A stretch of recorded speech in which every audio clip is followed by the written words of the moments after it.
বলিউডের জনপ্রিয় দম্পতি কাজল ও অজয় দেবগন। দুই ছেলে মেয়ে নিয়ে তাদের সুখের সংসার, কিন্তু কাজলের মতে তাদের অনেক আগেই বিচ্ছেদ হয়ে যাওয়ার কথা ছিল।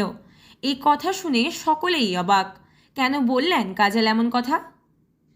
1999 সালে 24শে ফেব্রুয়ারি যখন কাজল জীবনের নতুন অধ্যায় শুরু করেন, তখন অনেকেই বলেন এতটা তাড়াহুড়ো কেন।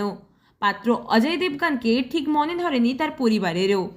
এমনকি বাবা সোমু মুখার্জি তো 4 দিন কথাই বলেননি আদরের কন্যার সঙ্গে। যদিও শেষমেশ ঘরোয়া আয়োজনে বিয়েটা হয়েই গিয়েছিল।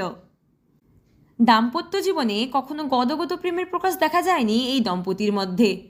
অজয় সাধারণত ব্যক্তিগত জীবন নিয়ে মুখ খোলেন না, তবে কাজল বরাবরই খোলামেলা।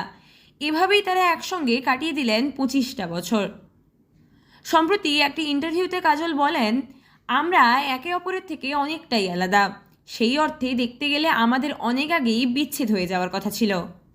তাহলে সংসার কিভাবে টিকলো? সেই প্রশ্নের উত্তরে অভিনেত্রী বলেন, দাম্পত্য জীবনে সুখী থাকতে চাইলে আপনার স্মৃতিশক্তি দুর্বল হতে হবে, ভুলে যাওয়ার রোগ থাকতে হবে, আর কখনো কখনো কানে কমও শুনতে হবে। অর্থাৎ কাজল নিজেই শিখিয়ে দিলেন সুখের সংসার মানেই সব কথা শোনা যাবে না, সব কথা মনে রাখাও যাবে না। বলিউড পাড়ায় এখন কানাকানি চলছে, অজয় কাজল কি তাহলে ভুলে যাওয়ার কৌশলে টিকে গেলেন, নাকি কানে কম শুনে পাশ কাটালেন সব ঝামেলা? অনেকে তো বলেই বসেছেন এটাই বুঝি অজয় কাজল জুটির সিক্রেট রেসিপি।